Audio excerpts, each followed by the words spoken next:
Egunon, ongi etorri magazinera gaur asteazkena apirilak 27. Gorka Obejero HT gelditu Nafarroako kidearekin egonen gara, haiek antolatu dituzten jardunaldi batzuen harira, HTaz eta kolapsoaz bezalako gai eskolasean, baina lehenik eta behin has gaitezen betiko edukiak ikusten. Efemerideekin hasiko gara. Apirilaren 27 zen, baina 711. urtean. Rodrigo Baskoien aurkako gudan zegoen bitartean, Tarik Ibn Ziyad tarifara heldu zen 7.000 gizonekin eta Iberiar penintsularen okupazioa hasi zuen. 1810 urtean, Ludwig van Beethovenen pianoarentzako pieza ezagunenetakoa konposatu zen, Elisarentzat. 1838ko apirilaren 27an Charles Darwin Peruko kostan zehar bidaiatzen hasi zen, lurrez. Eta 1945 urteko apirilaren 27an Austriako bigarren errepublika aldarrikatu zuten eta Alemania naziarekiko independentzia. Partisano italiarrek Benito Mussolini harrapatu zuten Dongon soldadu alemaniarrez jantzita, ihes egiten ziola. Hurrengo egunean fusilatuko zuten. Orain beti bezala lerroburuak.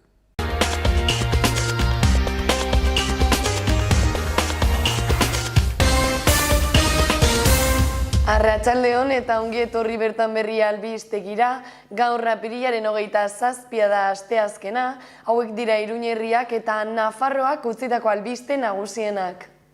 Greba deialdi berriak Nafarroko egoitzen hitzarmenagatik.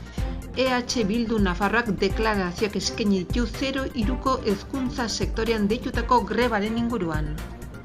Ospitalaratzeak 130 gehitu dira astebetean Nafarroan koronavirusaren intzidentzia altuenarekin jarraitzen baitu.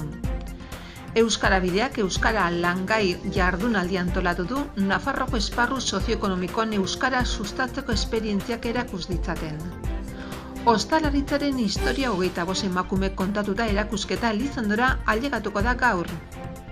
Lanbide heziketa zuren neurrira 2022-2023 ikasturteko lanbide heziketen izena emateko kanpaina.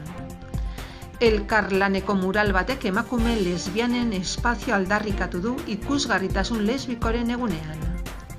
Iruñeko udalaren bizikleta elektrikoak alokatzeko sistema 20.000 erabiltzailera iritsi da 4 hilabetez martxan egon ondoren. Iruñako udaletxeko fatxada berde ilunez eta laranjaz argiztatuko da gaur fibrosi kistikoren egun nazionala dela eta. Udaltzaingoak Iratzeko monasterioren kaleko instalazioak berrantolatu ditu zenbait brigadari toki gehiago emateko eta zerbitzu hobeagoak eskaintzeko. Iruñak esperientzi pilotu gisa hasi du Txantrea eta Iturra auzoetako kirol eta gizarte errezeta, bertako osasun zentroen eskutik. Nafarroko museoak Francis Bartolotxi margolariaren gerrako marrazkiak utzi ditu aldi baterako erakusketa batzutarako. Makroetxalde eta abeltzaintza intensiboaren inguruko solasaldia eginen dute Elizondon Hortziralean.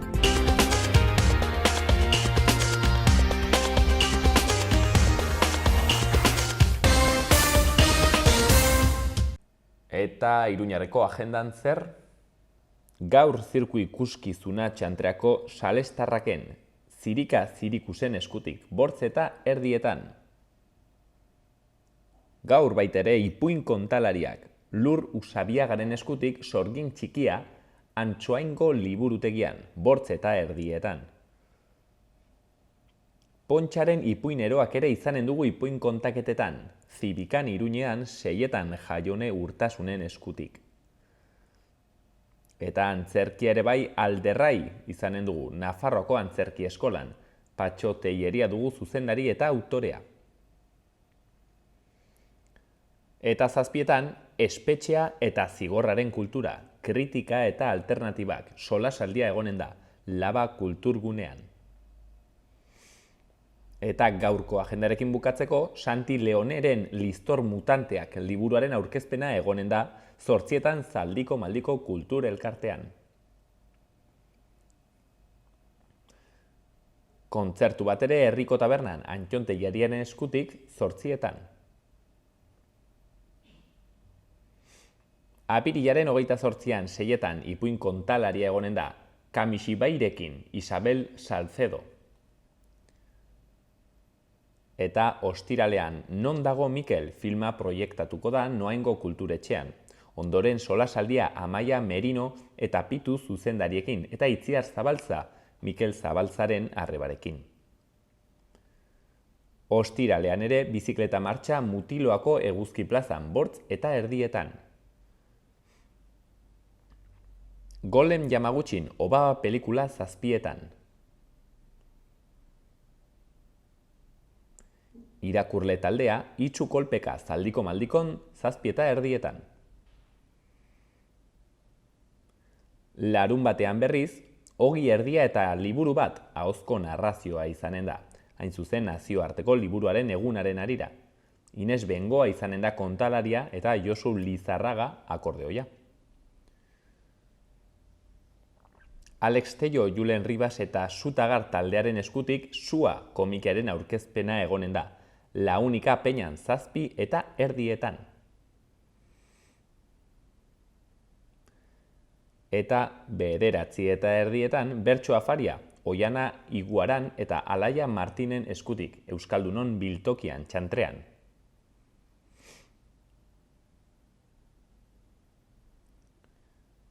Eta Nomada Gaitun azoka ere egonen da, Euskal Herriko 26 emakume sortzaileren proiektuen postutxoak egonen diren azoka bat izanen da. Igandean, aurrendako sormen gunea, Bali Berdea.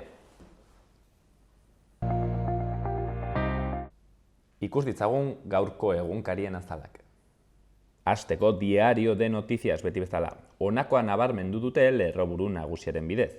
Jimeno lasterbide baten bila dabil Pairen 350 plaza inguruko funtzio publikoan sartzeko.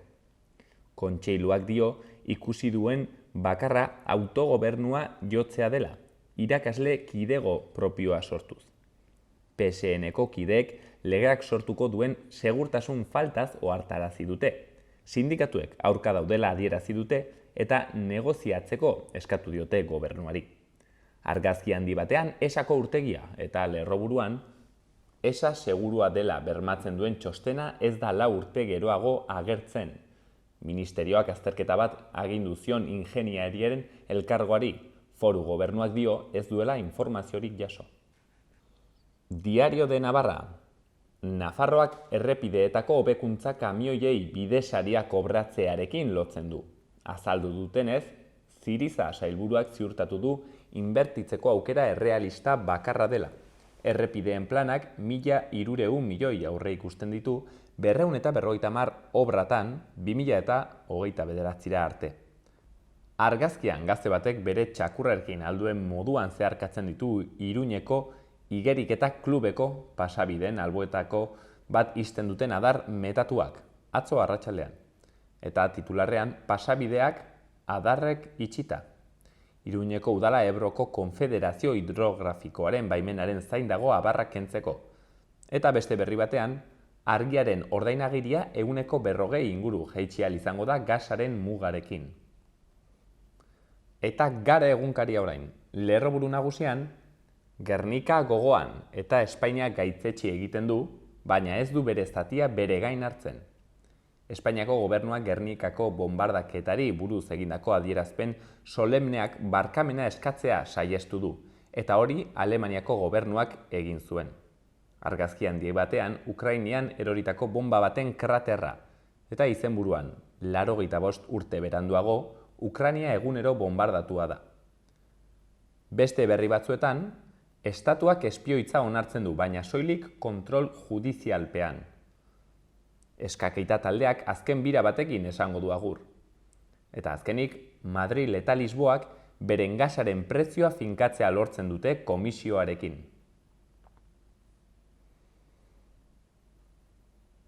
Goazen berria egunkarekin argazki handi batean, Gernikako herritarrak bilduta, atzo 1937ko bombardaketa gertatu zen ordu berean. Eta lerroburuan, gaitzetsi bai barkamena eskatu ez. Espainiako gobernuak Gernikako bombardaketa arbuiatu du, baina adierazi du ez dagokiola barkamena eskatzea. Ordezkari bat bidali du Gernikako ekitaldi batera lehen aldiz, lerroburu handi batean, gasa gehienez 50 euro ordaintzea adostu dute Iberiar penintsularako. Espainiak eta Portugalek akordioa itxi dute Bruselarekin, argindarraren prezioa mugatzeko. Megabait ordua 200 eurotik 120 eta 140 artera, jeistea espero dute, maiatzetik. Eta bertze berri batean, EH Baik, Frantziako legebiltzarreko hautagaiak aurkeztu ditu. Bukatzeko Euskal Herria irratia, berri nagusian, Jimenok bidezidor batetik sartu nahi ditu Paiko 350 irakasle funtzio publikoan. Hezkuntza kontseilariak parlamentuan esan du irakasle talde propioa sortuko duela, estatuko irakaslegoan txertatu gabe. Gero Baik EH Bilduk, Ahal Duguk eta Ezkerrak salatu dute bide horrek segurtasun juridikorik eza eraginen duela. Sindikatuek bide horren aurka azaldu dira eta gobernuari negozia dezala exigitu diote. Bertze berri batean 20% hazi da herrigorak prestatzen dituen saskien eskaria. Eta azkenik, San Ferminetan labriten karpak jartzea debekatu du udalak.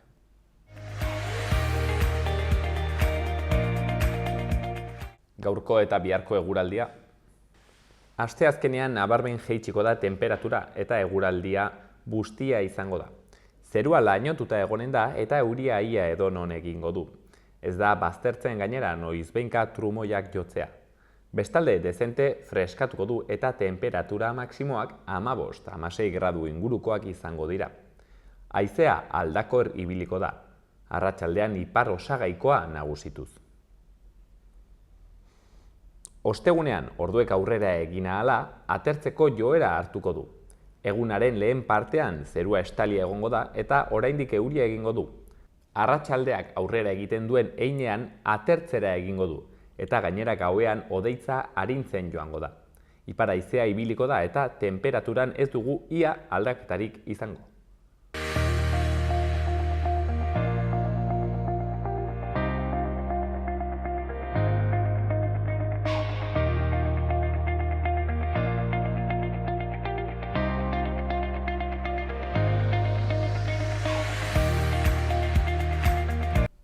Eta gaur Gorka Obejerorekin gaude, bera HT gelditu Nafarroako kidea da. Mil esker gurean egoteagatik, Gorka. Zuei hotxe egiteetiz. Hain zuzen ere, antolatu dituzue, jardunaldi batzuk, HT-aren gelditzearen arira, baino gai gehiago ere ukitzen dituzue, kolapsoa, klase ekologismoa eta bar, ze antolatu duzue jardunaldi hauetan? Ikusten ginen beharra, nolabait ere beste sektore batzuetara ere iristeko eta hitzaldi ziklo bat antolatu dugu, esaten duzunan, 3 gaien inguruan, pasaden astean mundu amaiera iraunkor edo sostenible baten aldekoa, pixkat esaten ez, pikutaragoaz, baina dena iraunkorra izango da, eta hor egon ginen sektore ekologistekin. Gaur Matalazen aldezarrean eginen dugu klase borroka eta ekologismoa. Norbait ere esaten bestela ez da benetako ekologismo bat gaur egun, gero agian sartuko gara gehiago.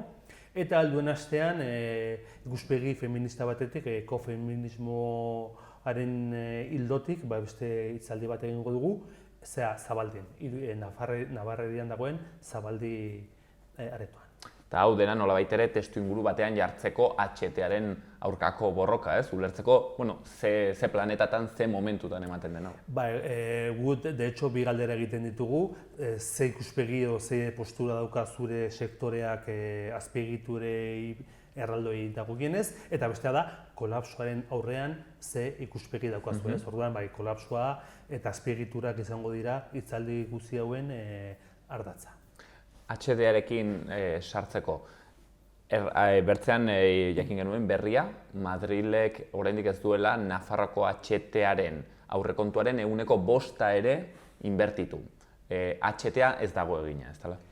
Ez dago egina Nafarroan, baina ez dago egina Euskal Autonomia Erkidegoan. Euskal Autonomia Erkidegoan 2006an hasi ziren, kriston dirutza sartzen dituzte urtero, dirutza dira 200 milion, 300 milion euro, kristonak, Eusko Jaurlaritzak aurreratu izan ditu dirutzak Madrilek nahiko ematen ez zuelako, baina Nafarroan ez da hori gertatu, bukatzeko Baskongarekin, planteatzen ari dira 2026an agian martxan jarriko luketela, beti ere hiriburuetako geltokiak eginak egon gabe. Adibidez Bilbon, ez da Bilbora iritsiko, ez da Abandora iritsiko, baizik eta Basaurira.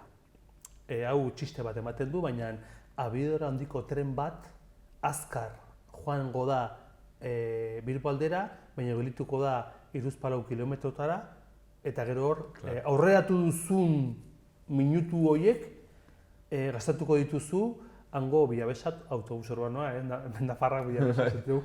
Egon beharko zara, Bilabesa bat esperoan, edo taxi bat, edo hartzen, Bilbora jisteko, ez? Eta hori, 2026erako saiatuko dira, ez dute egin behar, ez dute lortuko. Orduan, 20 urte daramatzagu kriston dirutzak gastatzen, eta oraindik ez da martxan jarri Euskal Autonomia Erkidegoan. Nafarroan, ja txistea da, proiektua bera. Zapatero garaian, 2008-2009 horietan, erabaki zuten Nafarroan abiadura handiko trena Kastejondik Kanpanasera joango zela.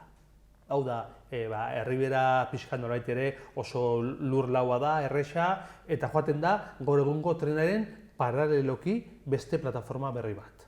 Kanpanasen ja, hor hasten dira kriston malda dago, eta hor arazoa izango lukete abiadura eta mantentzeko, eta beraz hortik ja, Etxabakuizera eraman nahi dute abiaduriko trena. Baina Kastejondik behera eta Kanpanasetik gora, bota sakana aldera, betiko trenaretik joango litzateke. Orduan, ez da benetako abiadura handiko tren bat. Baina gainera ez zuk esaten duzuna, hala ere, horren 5% ez dute gastatu. Badago, nolabait ere, inspekzio edo fiskalizazio egiten duen erakunde publiko bat Espainiar estatu mailan, diru publikoak fiskalizatzen dutena, AIREF deitzen da. Harrek esan zuen orain dela urte terdi, eta horregatik mugitu mugimenduak ekintza bat egin zuen bai obretan eta bai gobernu delegaritzan hori salatzeko. AIREFek esaten zuen, dagoeneko 3-4 inguru hori baino gutxiago gastatuta duten HT lineak, beraiek duten linea sabe, ez diratekeela egin behar. Ze kriston zulu ekonomikoa dira eta kostu eta gero bidaiaren kopurua, zerbitzu eta bidaiaren kopurua hain da txikia, ze ez duela zentzurik, claro, imaginatu, Barcelona-Madrid kriston jendetza dabil, hor, orain arte hegazkinez batez ere, eta egin dutena da, jende hori, saiatu dira HT-era eramaten. Baina Madrid, León, akoratzen naiz, ondela 6 bat urte, Albacete, Cuenca, Toledo, Albacete, bazegoen linea bat, 3.000 milioi euro kostatu zuena, eta 9 hilabetetara utzi zuten. Ze ez ziren joaten 18 pertsona, baino 18 pertsona Kuenkatik Albazetera, 18 pertsona, 3.000 milioi euro. 9 hilabete ondoren, bertan behera utzi zuten. Claro, hau da erraten duzuena, ez da bakarrik gastua obrak egiterakoan, baizik eta gero mantenuetan ez denetza rentablea segitu beharko zen dirua botatzen. Soilik bidaiariek eramateko da, merkantziak ezin dira eraman, eta gero hori, zentzu bat izan lezake, ikuspegi moderatu batetik, hiri handiak batzeko. De hecho, Frantzian, Marsella, Paris, kriston jendetza dabil, Madrid, Barcelona ere bai, baina beste tokietan oso gutxi. Madrid, Valentzia ere uste dut nahiko jendetza duela, nahiko jende bidaiari ibiltzen direla, baina beste eremuetan jendea oso iritxekia dira. Izatez, uste dut aurreko elkarrizketa batean errantziguten, Europak ere ez duela kontua hain argi ikusten, ez? Agian hau, 80. hamarkadan, 2000eran ikusten zen bertze begi batzuekin, ez? Dena burbuja bat zen, dena aurrera bidea, ez? Baina orain ere Europak nik uste hasi duela erraten, kontuz, agian hau ez da bideragarriena. Bai, gero sartuko gara kolapsoan, baina hemen energia arazo larriak heldu dira. HT-ek kriston energia behar du bai eraikuntzan, baina baita bera HT martxan jartzeko. Gero esaten dizute, oso energia gutxi gastatzen du, klaro, 250, 300 kilometro duanean, ez du gastatzen. Baina zuk gelditu, hasi, hartu velocidad de crucero esaten den moduko hori kriston energia xauketa da, ez? Eta hortik esaten duzuna du, ikusten ari gara, norbait ere, murriztu behar direla eta oso ongi pentsatu nun gastatzen diren, gaur egun geroz eta urriago diren diruak eta aurrekontuak. Aipatu dugu ere, burbuila ez dakit zer, aurrekoan agertu zen berria, etxabakoitzen egin nahi dutela hor, urbanizazio bat eta eraikuntza batzuk HT-aren arira, ez dakit HT gelditu Nafarroak ze ikuspuntu duen proiektu horretaz? Bai, nik uste 2008ko krisiak toke bat eman zigun, baina pandemiak ja ikusi du eta horregatik aldarrikatzen dugu bizitza erdigunean jarri, ez negozioa, ez sektore pribatuak, osea, bizitza erdigunean jarri behar dugu, eta etxabakoitzeko eta HTA eta beste gauza asko garai bateko, desagertzen doan garai bateko ikuspegiak edo pentsamoldeak direla. Etxabakoitzen egin nahi zuten San Jorgen dagoen, San Uzelaien dagoen, geltokia etxabakoitzera eramatea. Hau da, herri erdigunetik, ez dago erdigunea, baina nahiko hurbil dago, oraindikan gehiago eramatea. Eske Bilboko antzeko kasu. Ez duzu, baina basaurikoa da, ez dutelako, abando, bai egin barute, abando, areatzan dago, arenalean dago, eta hor bai, kriston dirutza da, hor soterratuko dute, azpiratuko dute trenbide guzia, eta hor gainekalde guzti hori kriston handia dena, hor bai da pelotazo urbanistiko bat. Hor, badu zentzua, jende honen dako, ikuspegi, garai bateko ikuspegia, hotelak, apartamentuak, hor egingo dituzte. Txabakoitzen gauza bere egin nahi zuten, hemen egingo ditugu apartamentuak, zentro merkatalgune bat, eta hor pelotazo horrekin batuko dugu geltokia. Baina 2008ko krisiaren ondoren, adreiloaren burbuilaren ondoren, gaur egun ez du nahiko errentagarri egiten, hor egitea. Baina pesisa batean jartzen zuen etxabakoitzeko geltokia eta nolabait ere eraikuntza urbanistiko horiek. Orain ikusi dute hori ez duela zentzurik, eta orain nolabait ere banandu dute alde batetik pelotazo urbanistikoa izango dena edo litzatekeena, eta bestetik geltokia. Ze geltokia egin nahi dute, nolabait ere esateko, politikoki saltzeko, Nafarroak ere, Iruñak ere badu bere abea. Ez zu baino Kasejonen ez da abea izango, berdin zaie, bere egin nahi dute politikoa dira, 4 urtero hauteskundeak dituzte, orduan bere egin nahi dute, Navarra ha conseguido que llegue el AVE eta hori da, ez? Eta hortarako ari dira hau guztia egiten. Errepikatzen dut, AIREFek fiskalizazioa egiten duena diru publikota, esan du 5, 6, 9, ezakitzen bazen, baina gutxiagoko AVE lineak ez diratekela egin behar. Gorka, HT-arekin bukatzeko bertze galdera bat, jakin du orain, Nafarroako udalandana batek sinatu dutela, manifestu moduko bat, tren publiko eta sozialaren aldekoa, aldarrikatzen, exekutatu dadila hor badagoen diru partida bat, ezta? Ez dakit, zuri gainera, bi tokitatik ukitzen dizu gai horrek, alkatezaren ez gero eta gero HT Mugitu Nafarroako kide, ez da? Arruazuko sakanako Arruazu herriko alkatea naiz, horren hitz egingo dut orain alkate bezala. Orain alkate, orain gorka alkate. Bai, kontua da, eskualdeetan saiatzen ari direla pixka bat betiko trenbidea hobetzen, egokitzen, modernizatzen, Nafarroan burdinbide bakarra dago, rail bakarra dago, urteak daramatzagu, urteak esan dut, 40, 60 urte esaten, Nafarroan 2 karril egin beharko liratekeela. De hecho, lurrak erosita daude, ondera 80 urte, 2 karril jartzeko, ez? Orduan, ikuspegi horretatik EH Bilduk lortu zuen bere negoziazioetan, PSOE eta Podemosekin, lortu zuen 200.000 euroko partida bat, olako ikerketa bat egiteko, bai Nafarroan, bai Araban, eta bai uste dut Burgosen, ze horre ere egin gabe dago Abiadurondoko trena, eta nolabait ere partida horrek esaten duena da, ikustezagun ze aukera dauden betiko trena hobetu eta doitzeko edozein tren eta merkentzia joateko. HTA ez den beste tren. Baita HTA ere joan daiteke, hori da, HTA ere hortik joan daiteke. Izatez, Errioxarrei eta Terueleko gixajoei, nola ez duten ezer pintatzen Espainiar estatuan, zuzenean, AVE plataforma berri bat egin beharrean, esan diete, zuei, HTA teoriko zaizue, betiko trenbideetatik, ez? Hobetuko dugu trenbidea, agian toki batzuetan, ez dakitzen, baina iritsiko zaizue betiko trenbideetan. Eta orduan, eskualde batzuetatan hori da aldarrikatzen ari direna. Eta ikerketa horrek suposatuko duke ikustea zer hobekuntza egin behar diren eta hori. Baina, Bildutik eta baita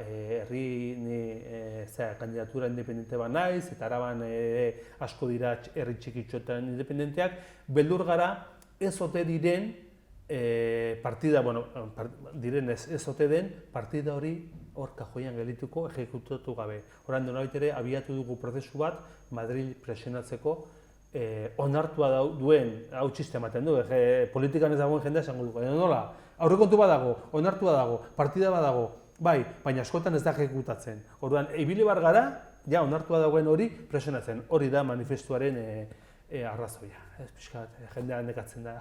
Bai, egingo zutela errantzuten hori, benetan egiteko aldarri bat. Pixke gai ez aldatzen hori, ipatu dugu lehenago kolapsoa, sar gaitezen kolapsoaren kontuan, seguraski, ikusle handitzek ez dute ezagutuko kolapso kontzeptua. Zer da kolapsoa? Kolapso batera goaz? Bai, zein da nire kamara, kolapsora goaz, bizitzak arriskuan ditugu, gaur egun bizi dugun egoera aldatuko da, hori ematen du konspiranoikoa, katastrofista, ez.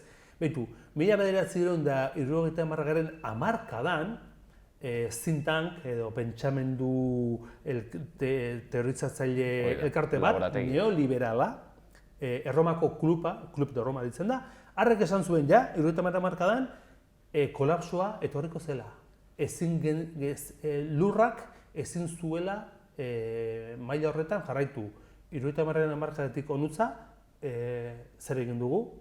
Ez dugu murriztu, baizik eta joan gara esponenzialki gehiago energia gehiago gastatzen, lehengai gehiago xahutzen, eta Txinak nolabait ere erabaki zuenean kapitalismo zentralizatu bat egitea. Desarrollismo horretan sartzea. Hori da, 800 milioi pertsona pobretzatik atera dute, hori ere onartu behar da, askotan kritikatzen dugu Txina. Txinak 800 milioi pertsona pobretzatik atera ditu.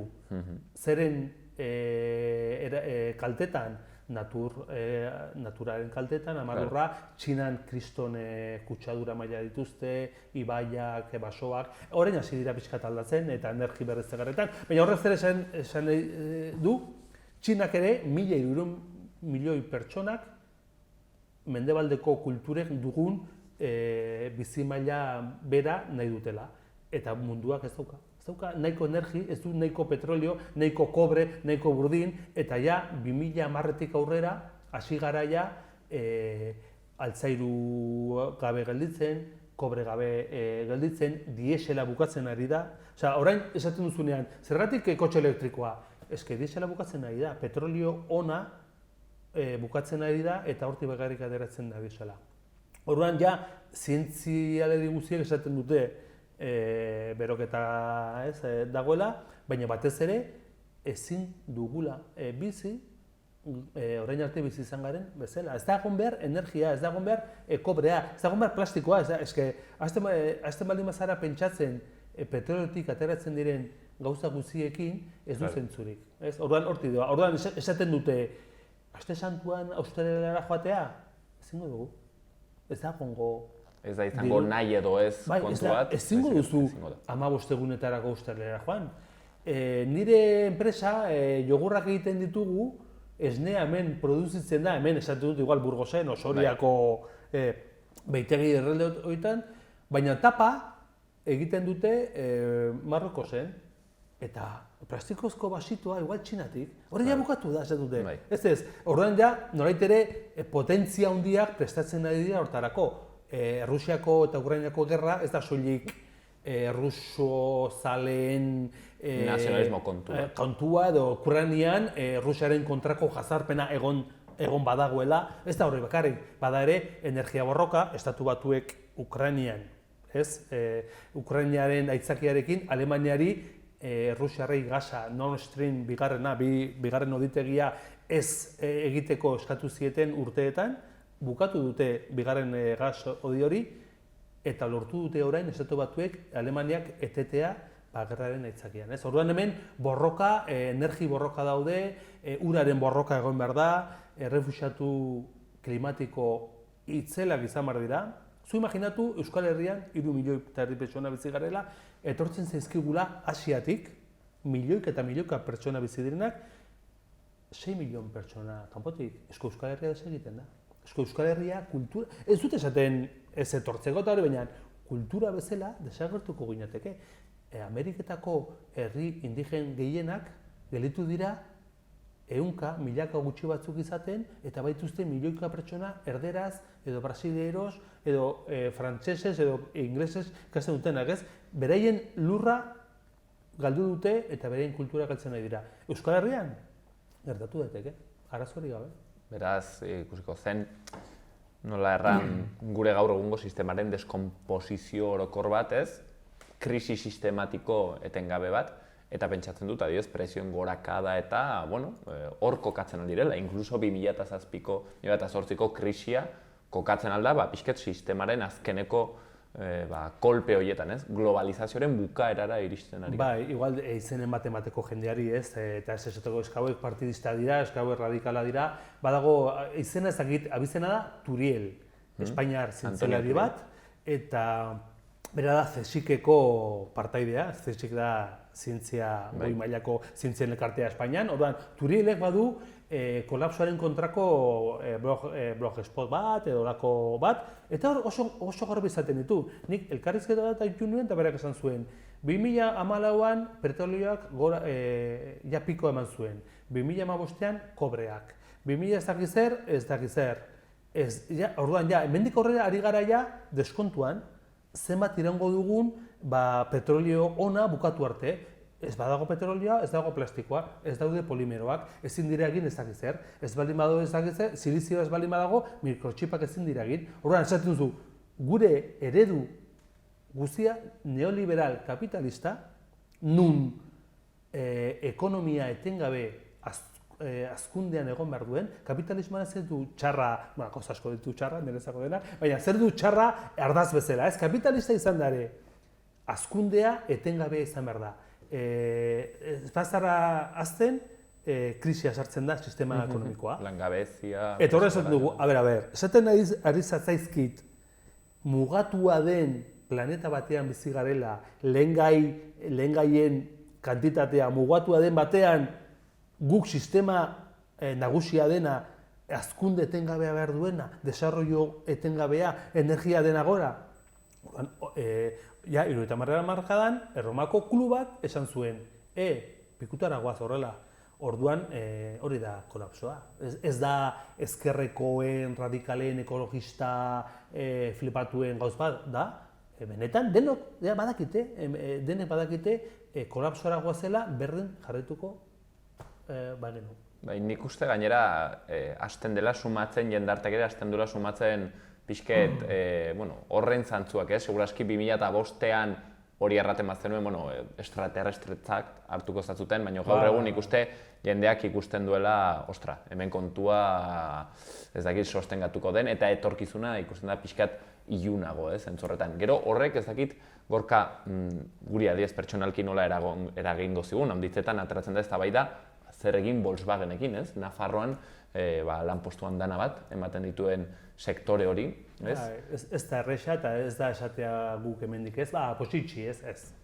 Kontua da, kapitalismotik badutela alternatiba moduko bat, eta da kapitalismo berdea deitzen duguna, ez? Kotxe elektrikoa, berriztagarriak dena energia mantentzeko, pixkat helburua izango zen, berdin biziko gara, eta gainera energia berdeekin. Turielek, honek, esan dizudan CSIC-ek honek, esaten du, berriztagarriek beraien muga dutela, ezin dutela energia, bai, eman dezakete, autopista elektrikoekin, antena, nola ditzen dira hauek, torreta handia hauekin, joaten diren energia horiek, baina petrolioa nola... Elektrikoa. Bai, baina petrolioa ez da bakarrik diesela eta gasolina, badira plastikoak, badira gauza pilo bat, olio bat ateratzen dituzte, orduan, claro, esaten dute berriztagarriek badutela zati bat nolabait ere ordezkatzeko ahalmena, berak esaten zuen uste dute energiaren 20-30 bakarrik, esaten zuen momentu honetan, baina bestea ez. Bestea nola ordezkatzen duzu gutxiago gastatuz? Eta gutxiago gastatzea da, energia gutxiago, produktu gutxiago, beraz garraio gutxiago, beraz aisialdi turismo gutxiago, beraz... Nekazaritzara, buelta bat? Berak esaten zuen, nekazaritza maitu nintzen akordatzen, berak esaten zuen fertilizanteak ere gainbeheran doazela. Marruekos, Saharan dago, baina Saharan da Marruekos bigarren esportatzailea nitratuena, edo hori. Fosforoena. Fosforoena, claro, esaten zu, zergatia da, esaten zu, puto marrokiz, markatu baina, puto marrokiz, Saharar gisajoak. Hor dago beti ekonomia, hau kristona aberatsa da, oso jende gutxi bizi da, guretzako. Eta hor, Saharako kosta ere, kriston arrain piloa dago, eta horti du ez? Orduan, nekazaritza ez baduzu bertako egiten kontuz. Ze Ukraina omen da Europako nolait ere gari eta zerealen hornitzailea. Hori desagertzen bada, zer egiten dugu? Euskal Autonomia Erkidegoan, lehengo aurreko hitzaldian botazu duen batek, Euskal Autonomia Erkidegoan 1/5 da produzitzen dena, jaten denaren 1/5 bertan. Nafarroa handia gara eta badugu herribera eta oso baratza handia, baina Euskal Autonomia Erkidegoan oso ongi bizi dira, oso maila on altua dute, denok esatu dute, ez ongi bizi dira Euskal Herrian, kontuz. Etortzen bada gerra bat, kolapso bat, zer jango dute? Olioarekin ikusi zen, segiduen. Guggenheim jango dute, etxete, claro, esaten duzu, Nafarroan, hala ere, jende gutxi bizi gara eta lur eremu handia dugu. Araban ere nahikotxo, jende gutxi eta lur eremu handia. Baina Bizkaia batean, Gipuzkoa batean, orduan ikuspegi hori aldatu behar da. Esaten dute hurrengo gerra Txina eta Estatu Batuen artean izango dela, baina batez ere izango dira beste txiki batzuk ura eta energiaren inguruan. Aipatu duzu ere bai, gainetik pasadan lehenago kapitalismo berdearen kontzeptua, zuek hain zuzen ere, ez dakit gaur edo bihar den, baina baduzu hitzaldi bat klase borrokarik gabeko ekologismoa lorezaintza da, titulu horren azpian, zergatik aldarrikatzen duzu? Den arestian aipatu dudana ez, kapitalismoaren sistema, nik uste ankerra eta insolidaria izateaz gain, bada hori, bere sistema da, hazkundea behar duela urtero ez da esaten dugu. Espainian estatua igo da 1,3, ez? Produkzioan, PIB-a handitu da. Ez bada handitzen, ekonomia errezesioan sartzen bada, sistema kapitalismoa krisian sartzen da. Eta 10-12 urtero krisi ziklikoak izan ditu munduko toki desberdinetan eta geroz eta gehiagotan. Orduan, kapitalismo eredu bezala ekonomikoa ez da baliagarria mugatua den mundu batean. Zekaro, dela 200 urte sortu zenean, lurralde pilo bat ustiatuko gabe zeuden. Ezakitzen milioi izango giren 19. mende hasieran, ezakite 2.000 milioi o 1.000 milioi. Gaur egun gara, 7.000 milioi. 2000 esaten dute 10.000 milioi pertsona izan gaitezkela. 10.000 milioi pertsona. Horrek, kapitalismo sistema ekonomiko bezalarekin eutsi ezina da. Hori da. Eta pixka bat, horregatik esaten dugu, klase borroka baduela garrantzia honetan, antikapitalismo honetan. Eta gure duda da, sektore batzuk ez ote dauden orain dela garai bateko klase borroka hizketaldiarekin eta kolapsoari eta emergentzia klimatikoari arreta gutxi jartzen. Horregatik atxete gelitutik saiatu gara sektore gorrienekin noraiteko hitzaldi bat egiten eta bereik ere aitzaki honekin barne hausnarketa bat egin dezaten. Hauk ere egin dugu bidaia txiki hori, HT-aren inguruko lehenengo nozio batzutatik, ikusi dugu kolapsoaz, nozio batzuk, ez? Eta, bueno, bukatzeko galdetu nahi zut, maiatzaren 7an, HT-aren aurkako eguna, laburki erranda, zer aldarrikatuko duzu bertan? Bueno, nolait ere bi egun dira, eguna da 7an, baina 6an Etxabakoitzen jarriko dugu monolito bat. Besterik gabe esan, HT geldituk azkeneko urte hauetan, hainbat monolitu jarri dituela, nolait ere HT-ren borrokan, nabarmendu diren tokietan edo simbolikoki edo izan dinetan. Lehenbizikoa Urbinan jarri genuen, Euskal Herrian obrak Urbinan hasi ziren, erresistentzia gune txiki bat egon zen, oso jasartua egon zena, eta Urbinako udala edo kontzejua ez zer den momentu honetan, baina Urbinakoak beti egon dira gurekin, eta han lehenbiziko monolitoa jarri genuen, bigarrena Tafaian jarri genuen, beti ere mendimartxak edo bizikleta martxak probesten ditugu monolitoa jartzeko. Efizientzia. Aitzakiarekin ez. Urbinan jarri genuen bat, Tafaian jarri genuen beste bat geltokian, ze Tafaiakoek egin duten, Tafaia eta zona media esaten dutena, ez?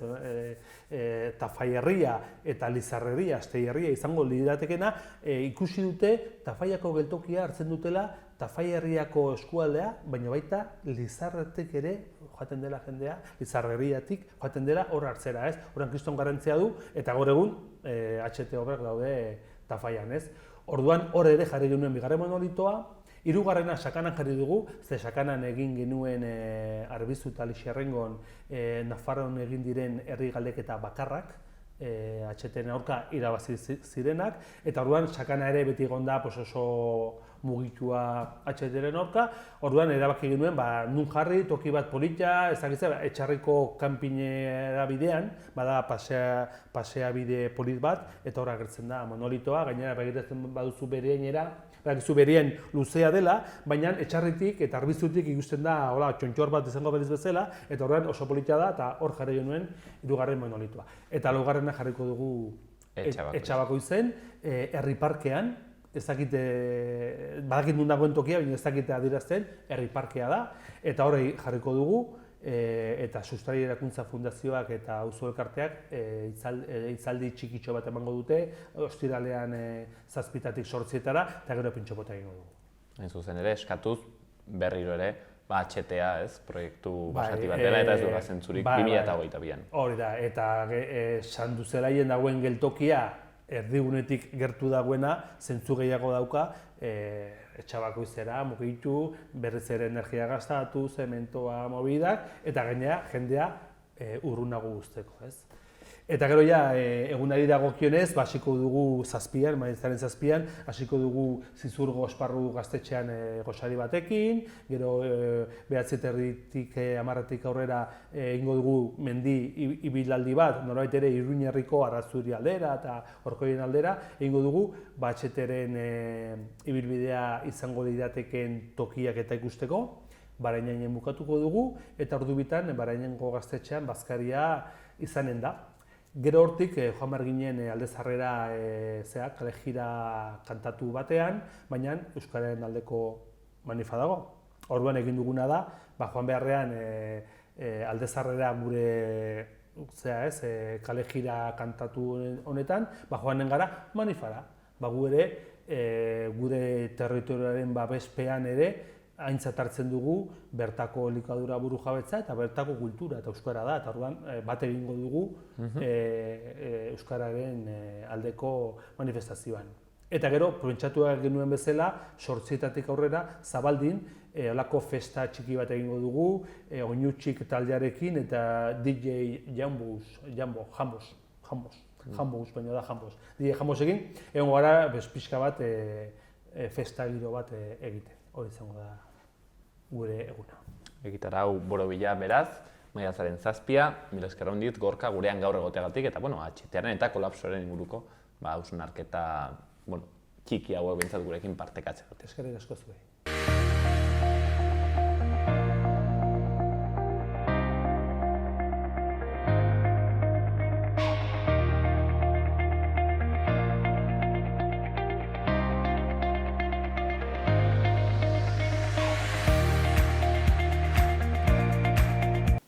Eta orain, Iruñerriko udaletako albisteak. Berriobeitiko udalarekin hasiko gara. Atzo egindako igerilekuen jarraipen batzordean, udalak erabaki zuen Artika eta Berriobeitiko kirol instalazioetarako doako sarbidea ematea Ukrainiatik edo ingurutik etorritako harrera familientzat, udal sailburuetzat sartu ahal izateko. Horretarako, familiek Berrobeitin erroldatuta egon beharko dute edo gutxienez udalerriko etxe bizitza batean bizi. Era berean, uda guztietan bezala, abonatutako familiek hartutako adingabek ere aukera izango dute harrera denboraldirako. Apirilaren 28an Nafarroako segurtasun eta larrialdietarako lehen jardunaldia egingo da Artikako Maria de Maeztu kulturetxean. Semez eko erizaintza atalak, foruzaingoaren sindikatu profesionalak, SPF-ek, eta funtzionarioen sindikatu independenteak antolatu dituzte hitzaldiak. Jardunaldi honen gaia arrisku egoeran esku hartzen duten profesionalen segurtasuna da, eta pazientearen onerako segurtasun protokoloak behar dituzten kalean, etxeetan eta osasun zentroetan egunero arreta emateko. Udalak herritarren parte hartze prozesu bat jarri du abian Berriobeitin 2022ko kirol galardonak jasoko dituzten pertsonak aukeratzeko. Ekitaldia maiatzaren 21ean izango da, kirolaren egunerako antolatutako egitarauaren barruan. Eta agendarako, Atena Fundazioko Artei Diskapazitat, musika eta dantza eskolako ikasleek egindako margolari espresionisten lanen irudikapena egonen da, Katarsis erakusketan baitan, maiatzaren 18 arte. Saskibaloi Patxanga proiektua kultura aniztasun eta migrazio zerbitzuen aplikatzen den neurrietako baten barruan dago. Pertsonen egoera animikoa hobetzea da helburuetako bat eta aldi berean kulturen arteko elkarbizitza sustatzen da. Horretarako Saskibaloi txapelketa bat eginen da. Kultura eta jaietako udal patronatuak Burlatako jaietako 2022ko argazki lehiaketa deitu du. Ekainaren 10eko ordubiak arte kulturetxeko bulegoetan, bentarako ingurubidean, 8etatik ordubietara arte egonen da zabalik deialdia. Eta kultura eta jaietako udal patronatuak Burlatako 2022ko aurreta helduen jaietako kartelen lehiaketa deitu du. Horretaz gain, aipatu Burlatako udalak bisibilitate lesbikoaren eguna aldarrikatu zuela atzo.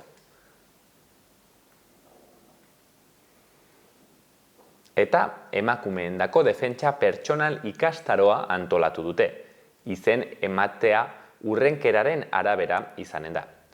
Kiroletako udal patronatuaren aplikazioaren bidez, apirilaren 28ko 10etatik maiatzaren 4 arte dago zabalik izen ematea. Eta Iruñeak esperientzia pilotu gisa hasi du Txantrea eta Iturraman auzoetako kirol eta gizarte errezeta, bertako osasun zentroen eskutik. Citius Longevus Fortius 45 eta 85 urteko erroldatuta dauden eta bizi egoera zehatzak dituzten pertsonentzako ariketa programa bat da.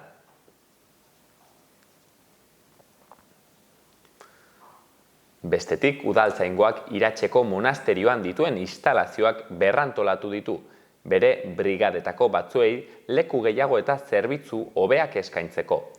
Udaleko lehendakaritza batzordeak espazio berriak bisitatu ditu, eta horien egokitzapenak 200.000 euroko kostua izanen du. Iruñeko udalaren bizikleta elektrikoak alokatzeko sistemak 20.000 erabiltzaile iritsi ditu. Iruñeko udalaren bizikleta elektrikoak alokatzeko sistema 20.000 erabiltzailera iritsi da. 4 hilabetez martxan egon ondoren Iruñak atmosferara 40 tona CO2 isurtzea saihestu du. Bizikleta horiek egindako 187.000 kilometroi esker. Iruñeko alkateak Agostino Mulas Aknurren Algeriako ordezkaria hartu du. Errefuxiatuentzako Nazio Batuen Goi Kontseilariaren kide da eta Nafarroan dago bisitan.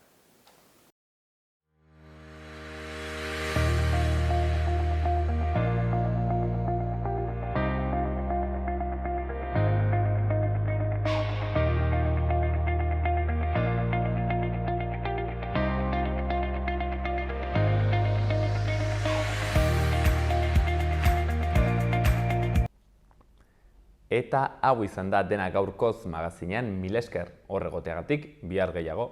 Eta oroitu, esaera zaharrak dioen bezala, askoren mina, tontoen atsegina.